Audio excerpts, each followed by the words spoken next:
Hello and welcome to my short course in the field of inclusive leadership that I will be sharing my knowledge and some tips in a nutshell basically about inclusive leadership. When I talk about the inclusive leadership, I'm talking about those leaders who are people oriented, they are great listeners, and they are able to tap into talents and motivations of their team members. Therefore, they are very efficient and effective leaders. This very first part of my short course is about the differences between leaders and managers that sometimes we mix them up, and also I will be talking about different levels of leadership. My name is Behzad Fatahi and I'm presenting this short course. Sometime when we talk to members of teams or even actual managers or leaders, they might be confused about the differences between leaders and managers. Therefore, it's nice to talk about the differences between these two, and also we see what are the different levels of leadership so we can assess ourselves or our leaders and see where they are located in that scale and what's the level. So in a hope that we can give them a good feedback, or if we are supposed to be leaders or are leaders, then how can we improve? So let's get started. The very first step for us would be understanding the meanings of leadership and leaders. So when we talk about these words of leadership or leader, actually what do we mean? Let's refer to the definition of leader in a well-established dictionary of Oxford and see what it means. The definition of a leader is a person who leads a group of people, especially the head of country, an organization, or similar. So there is this verb of lead that we think there is. Leader is a person who leads. Therefore, let's see what the verb of lead means. Again, in Oxford Dictionary, lead means showing the way to a destination by going in front or beside them, or means the team members. Therefore, the key is showing the way to a destination. Therefore, the leaders typically they have to have some goals and aims, and they have to show to the members of the team how to get to that destination, and usually they are great role models and they move with the team and support them and basically lead with example. That's what I understand from this general dictionary meaning of leader or leading. Now let's have a look to the definition of manager in the same dictionary of Oxford. So manager is a person who is good at managing resources, who is in charge of running a business, a shop, or a similar organization or part of one. So again, here is a person who is good at managing resources. Let's see what managing means. The verb of manage in Oxford Dictionary means using, let's say, money, time, or other resources sensibly. Therefore, when we talk about the managers, we are looking at the people who can use the resources sensibly. So these resources can be funding, money, time, or basically people that you are working with, and they can just basically deliver things and run a business in a proper manner. So as we can see, there is a clear difference between managers and leaders. Now that we had a look to the dictionary definition of managers and leaders, and we could kind of guess what are the differences, so let's touch base and see what are the key differences that we see between managers and leaders.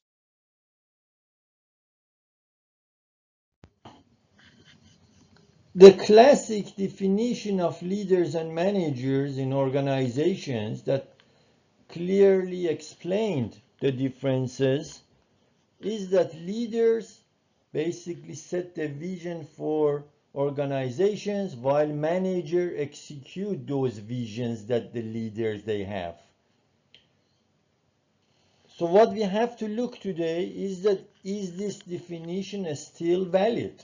This is a point of argument. Do we think that we need to have managers and leaders as separate people in organizations, or we can basically combine these two? So, and then in that case, we have to understand the clear differences of leadership and management in the context of each organization. And also the fact of mentioning that can we have a position or a person basically that can be a leader and manager together. Then this discussion about the mutual exclusivity of these definitions and positions would be quite important. When we talk about the exclusivity here, we are talking about the possibility that if there is a manager on top of that, then you need to have a leader. Or if you have a leader, do you think this leader can also do the management? In that way, then you will have management and leadership combined. However, still in principle, that person who looks after both needs to understand the differences of leadership and management and act accordingly. Now, building on the definition or classical definition of managers and leaders, we can say the management is the process of dealing with or controlling things or people. Therefore, when we talk about management, we are dealing with controlling some of the resources or people basically that we are working with. However, when we talk about leadership, we are talking about this action of leading a group or a team of people basically toward a common goal. So therefore, setting goals and also having skills to lead the group becomes quite important. In here, I would like to refer to two very well-known quotes from two very well-known people. First, from Peter Drucker, which is known as the founder of modern management. Basically, Peter Drucker was an Australian-born American management consultant. He invented the concept known as management by objectives and self-control, and basically he is very well known and founder of modern management that I mentioned. What he says is that what's measured gets improved. If you can't measure it, then you can't improve it. So this is the basic principle of management. If you want to get things improved, you have to understand what do you need to basically improve, measure it, and then also assess how much improvement it happened. However, when you talk about the leadership, I would like to refer to Dwight David Eisenhower. That should be quite well known to you.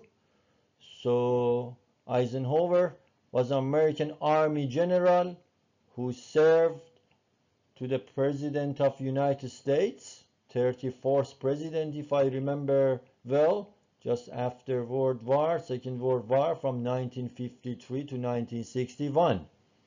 And he has done great things to the United States and internationally. So one of the very important ones from my point of view is introducing the legislations about the civil rights and also in terms of the knowledge, he's the one who founded NASA, basically. So what he says about the leadership is that leadership is the art of getting someone else to do something you want done because the person wants to do it. Therefore, you like to make people to do something that is good for your business in a willing way. So these are the items that I would like to mention that might be quite useful. Now let's talk about the traits or characteristics of a manager or a leader. Let's look at the managers first.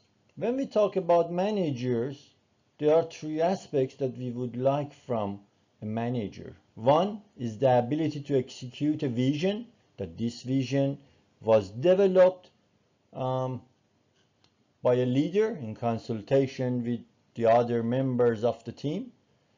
Also, we would like the manager to have the ability to direct and also the ability to manage the process. So when we talk about the ability to execute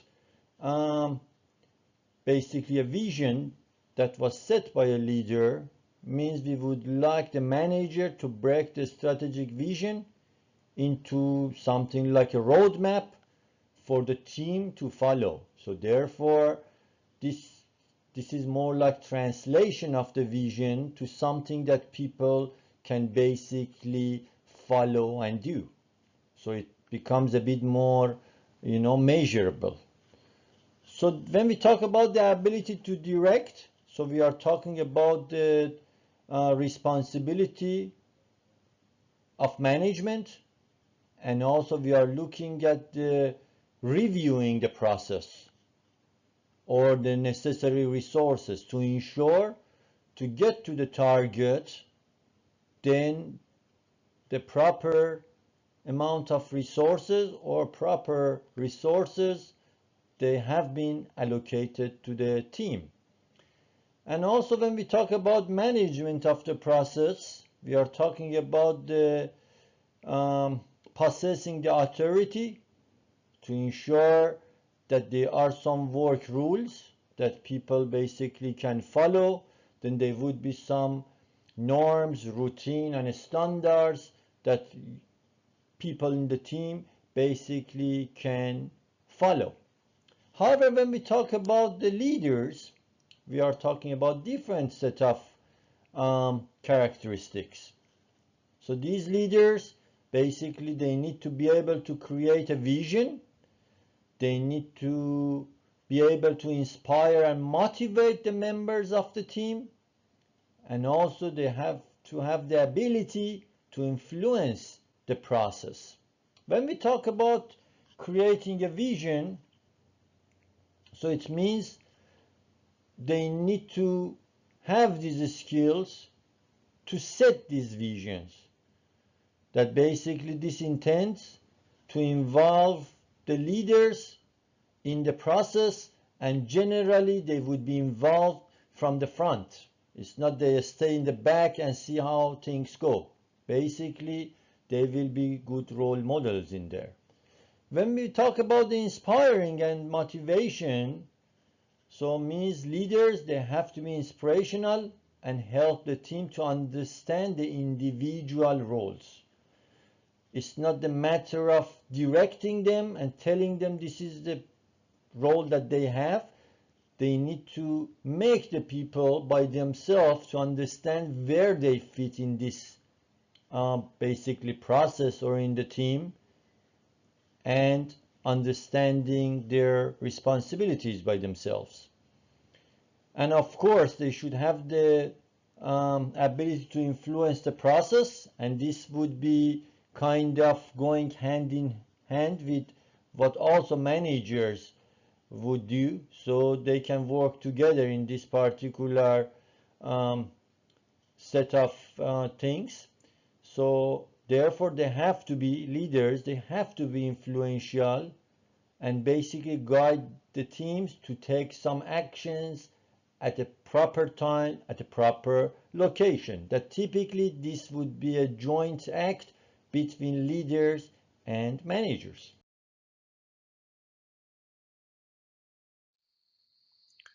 By identifying the key differences between managers and leaders, it's easier for us to understand what each of these roles basically is supposed to do. So therefore, it's not very bad idea to look at differences in some items that we can compare. Managers usually think for short term, but leaders think for long term. Basically, leaders always tend to look at the big picture and think about the next phase to set the direction toward the final objective. However, managers always focus to complete the task in hand, which is usually in the current time or in something coming in a very near future.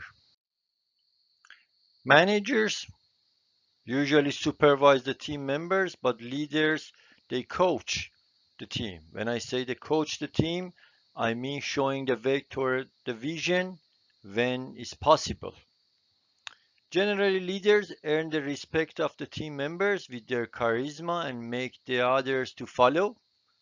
That's why the leaders have fans, whereas the managers have employees that they work with the employees to make sure a particular task is finished. Managers don't want to get out of their comfort zone, whereas leaders tend to take risks. Leaders are not afraid of trying out new means, even if they fail sometime. Instead, they suppose that failure is actually the beginning for the new path to success, and that's how they can transfer this method of leading to their employees. Managers are only interested in profit for the organizations. That typically is one of the key KPIs, whereas the leaders tend to emphasize basically on the value of achieving success. Managers tend to seek credit for the success, that is a joint achievement of the team, whereas the leaders are willing to give credit to respective team members for the success that they have been basically working hard to achieve. Managers just follow the rules to perform the task correctly. However, if the leaders need to break the rules and they set the new ones, they are open and willing to make a change. As you can see here, by looking at some of the key differences, we can understand that basically leaders, they are more visionary, they look in long-term achievements, and basically they try to look after the team quite well. And you can see these are the key characteristics also of a leader.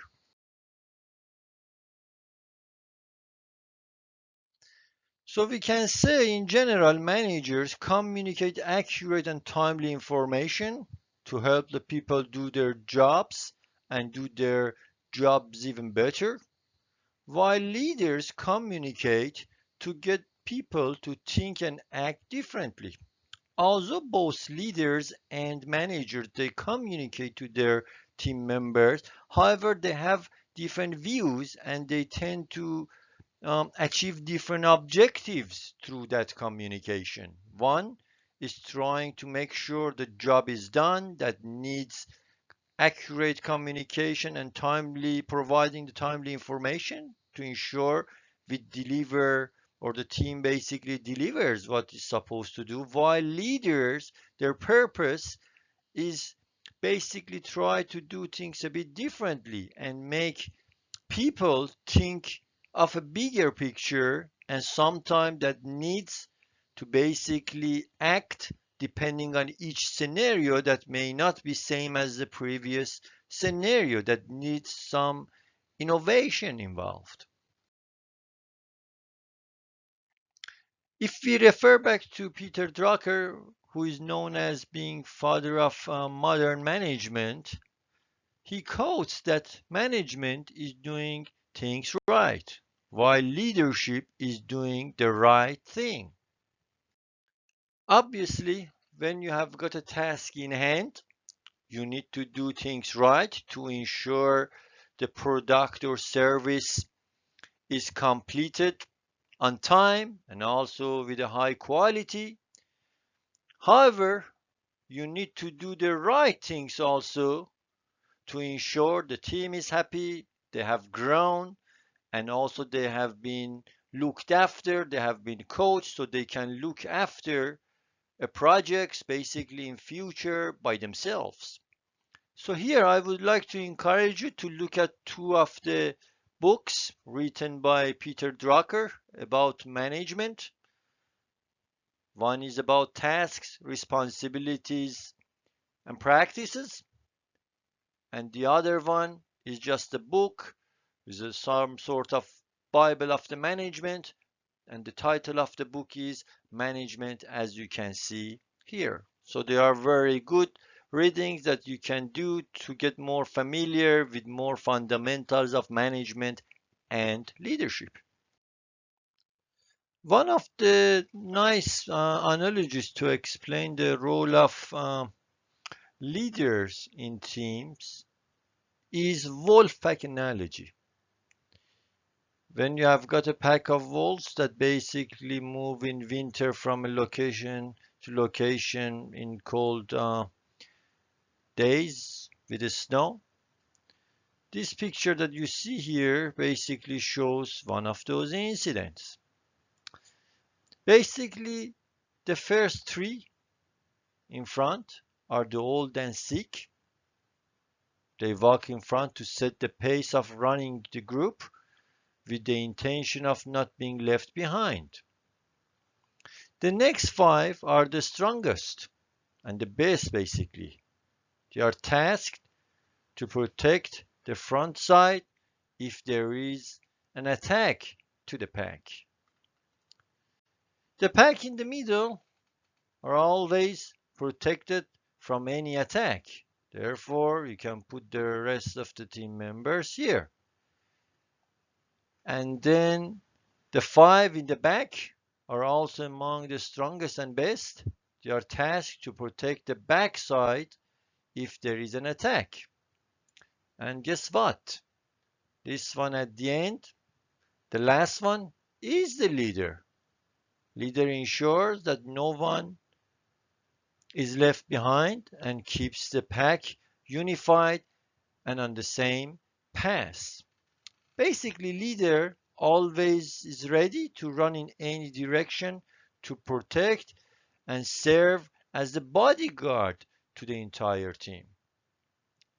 Therefore, in general, we can say being a leader is not being in front. It's about taking care of the others. And that's the key concept in leadership, taking care of others.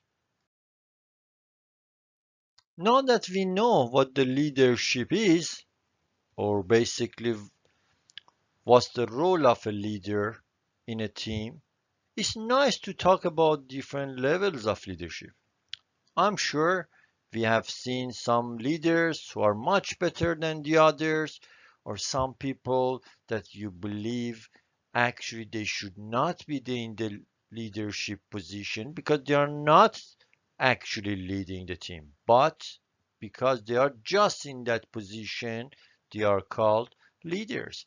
Therefore, it's good to know what are the different levels and where each leader is located, and that would help us to understand how we can progress in the leadership and make the best of our teams. John Maxwell, that has got best-selling books, in one of his books called Five Levels of Leadership, basically explains what are the levels of leadership that basically people are positioned in one of those that are starting with level 1 position, going to level 2 known as permission, level 3 production, then people development, and finally level 5 the pinnacle. I very much encourage you to read this book, Five Levels of Leadership, and also John Maxwell has got another nice book about leadership, which is called Leadership 101, that explains the basics of leadership very well. The first level is position. They only have right to lead and people follow because they have to. If you have been in the army, you know how it works. Someone gets rank and he or she can things that can basically command. It can be same for other businesses. Therefore, the result is that they can be bosses but not actually leaders. Position of leaders accumulate what they can do just to make themselves look good. They can have subordinates but not team members. It's hard for them to give direction to others, and basically others they just do what is necessary and not more than that. Therefore, I don't think this is not even a starting point. This is level zero. So I think you have to avoid to be that sort of leader or avoid teams or companies that they have leaders like that. Now let's move to real stuff. Level two, permission. Basically, in this level, you lead with good relationships. Basically, people follow you because they want to. So in this level, you like to connect with yourself, understand yourself, and have a right attitude to others so you can connect to the other members of the team. Therefore, as a leader, you can express values about the other people and open communication channels so they can see they are actually valued. By treating people as individuals with values, the influence created. Therefore, trust also is created. When people feel valued and trusted, they can work together and with the leader much more efficiently and change the work environment much better, and the outcomes would be much better actually. Level 3 is production. Basically, in this level, besides influencing people, you produce results. Basically, people follow because of what you have done for the organization. So that's how you get your impact. You like to prepare a vision about what should be basically achieved. So make that vision very clear because that helps with the productivity of the people actually. You like to prioritize and get the right people do right things. You may need to be a change agent because progress needs change, and in this way you can get your team and organization to the next level, and then by doing more changes over time, then the productivity generally increase. Level 4 is people development. In here, basically leaders produce more leaders. People follow because of what you have done for them. That's the key motivation of people to follow you. Basically, you will have followers and then you develop them until those followers they become leaders and basically lead others. So in this process, recruiting, positioning, modeling, equipping, empowering, and so many other facts would be quite important. With this investment in people, relationships deepen and loyalty strengthen. Basically, you have more leaders and performance increases in the companies or organizations basically you are leading. Level 5 is the pinnacle. Basically, in this level, you have respect because you have achieved all the other levels and developed basically leaders who can basically train other leaders. People follow because who you are and actually what you represent. And that's the key motivation for them to follow you. Level 5 leaders bring success to wherever actually they go. Leaders in this level usually they are doing this toward later stage of their career. So this type of leadership basically creates environment in the company that everyone can benefit. In this level of leadership, basically you like to tackle the most number of challenges that you can. In this way, basically you create a legacy beyond the organization that basically you are working for. Just a take-home message from here is that be interested about the people and care about people, and that's where you start with level two, and you can build on top of that till you get to the top, to the pinnacle. Now let's have a look to some favorable and unfavorable factors embedded in each level of leadership based on the five Maxwell levels of leadership that we discussed. For level one, which is position, the favorable factors or pros you can say are that the influence that the person or the boss will have comes from the job title, and that's it. So there is no other basically influencing factor, and people follow because they have to follow, and if they don't follow there would be consequences for that.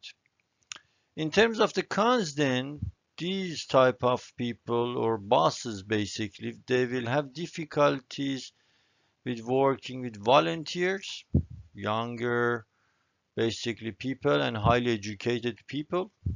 So let's say volunteers typically they have to have good reasons in doing things and choosing to do some sort of activities. Therefore, if they don't, they disagree or they don't know the cause, then they may not choose to work. The younger people, they basically are looking at the development of their careers in future. So therefore, it's important for them to see that path and how they are growing. And of course, highly educated um, employees there, they like to know why they are doing certain tasks. So, and if you have got a boss who just uses the position to command people to do, then it's very hard to work with this type of people in company. Let's remember that position is the only level that doesn't require ability nor effort, as anyone can be appointed to a position called leader's position. Let's remind ourselves that there is nothing wrong with having a leadership position. However, there is everything wrong with using position to get people to follow you. So if you have a leadership position, then you like to be a good leader and you just don't want to command people to follow. For level two, which is permission, the pros would be when you get familiar with people and treat them as individuals with values, you begin basically to develop influence and trust. This building of the trust basically creates a much more positive team environment, and therefore people can work more efficiently toward the goals and visions set. However, the cons would be that it's quite difficult to understand the behavior of certain individuals and therefore cater for their various needs. So because we are talking about the relationship and building that relationship, so it's quite difficult actually to understand different people, and therefore it's hard to establish that individual relationship between the leader and the team member. So that's a challenge of remaining in this level of leadership, which is permission. Also, we can start with level two as the leadership level. But good leaders don't just get satisfied with a pleasant working environment. In fact, they try to get things done, and that's why the leaders in this level they must move to the next level to increase their impact um, on the work and on the people that they are working with. Now, many positive things start to come around when leaders get to level 3. Work gets done, morale improves, profit increases, turnover decreases, and target and objectives are achieved when you have a level 3 leader. However, leaders at this level are required to make difficult decisions that will make difference. And actually, these difficult decisions are required to take people to the next level of effectiveness. So these are the challenges that the leaders of level 3 should cope with. They need to make difficult decisions that may not be very pleasing actually sometimes. However, let's remember that the momentum kicks in this level of leadership, which is a great point. Many positive things start to come around when leaders get basically to this level, which is great start. Now, level 4 leadership, which is people development, is about the level of leadership that leaders can reproduce leaders and also can empower the team members so they can take over more responsibilities.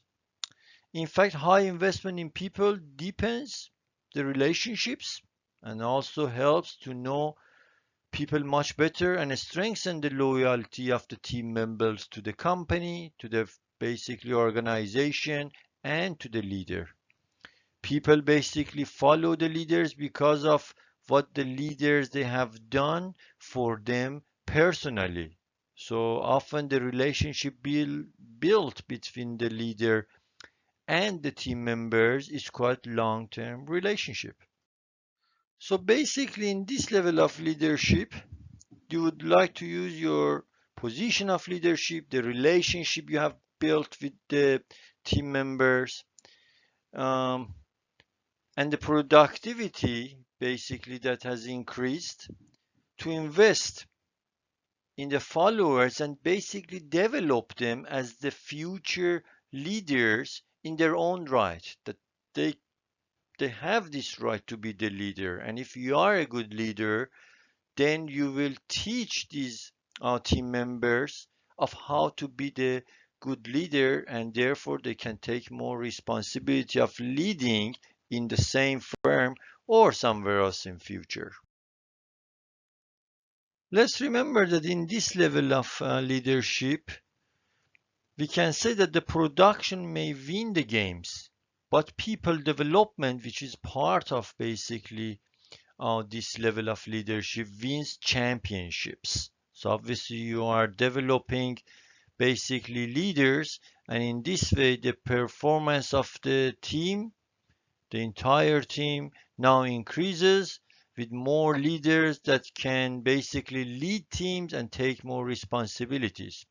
So basically your leadership in this level gains depth, sustainability, and begin to extend your influence beyond what you can accomplish on your own, because now you have a team of leaders.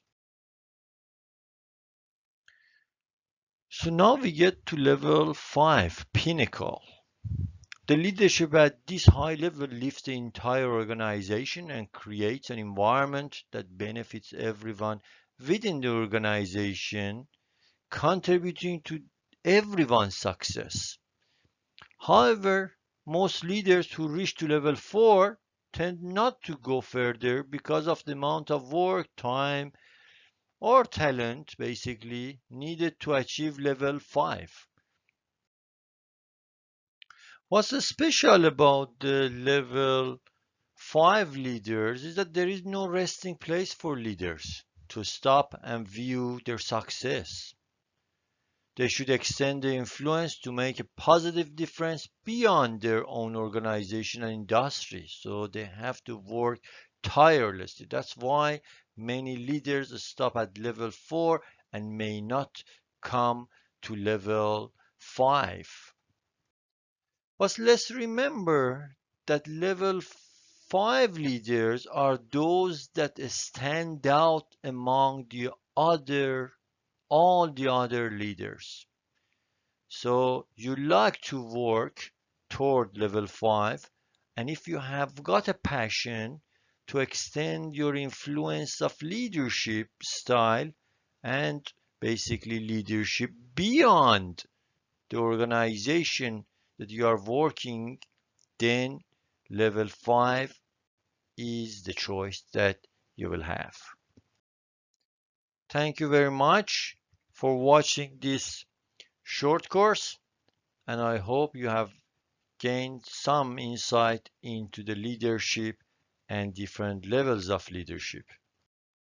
Here I am sharing some of the references I've used to put this material together, and also what you may like to look to expand your knowledge in this field.